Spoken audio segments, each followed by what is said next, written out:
Okay, everyone, in this video, I'm going to reveal the secret to you, the magic trick to increasing your word count in your essay without BSing.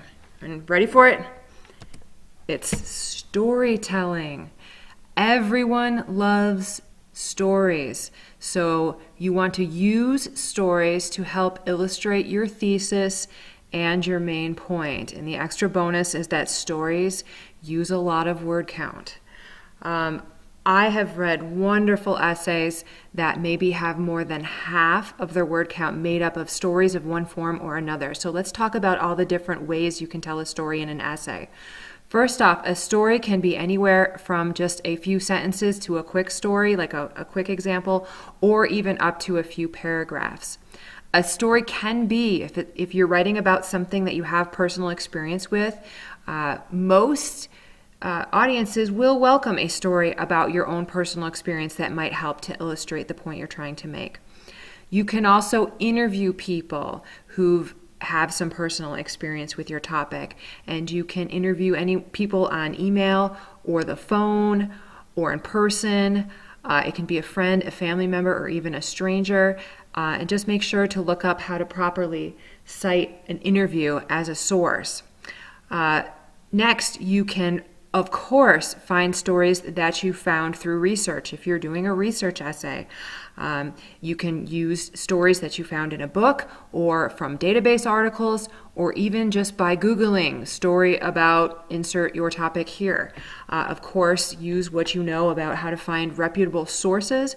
And when you retell other people's stories, I recommend you tell it mostly in your own words, and you occasionally using a direct quote with quotation marks, and of course, cited properly. When you don't have a real and true story to tell, you can also create a hypothetical scenario for your reader and ask your readers to imagine a situation in which something is occurring to help illustrate one of your points. Just a few more tips for success here. When you're telling a story, be vivid and specific. The goal here is to move your reader and have a picture created in their mind's eye. Readers want to be moved. Okay, so make your stories compelling.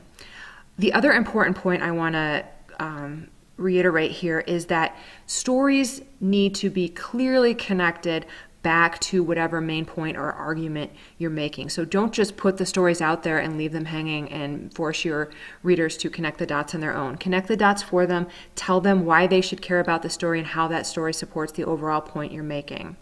And the last thing I want to caution you is, although stories are wonderful, you have to be careful to avoid this, what's called the anecdotal fallacy. That's faulty logic that essentially says that, oh, because this is one person's experience, it must be true for everyone. And so although anecdotes can be wonderful, in writing, you can't use them alone to substitute for logic or to substitute for a broader context of facts and data. So don't draw conclusions based just on stories. Stories will make your research and your argument come alive, but they can't make the argument for you by themselves. Good luck with your stories.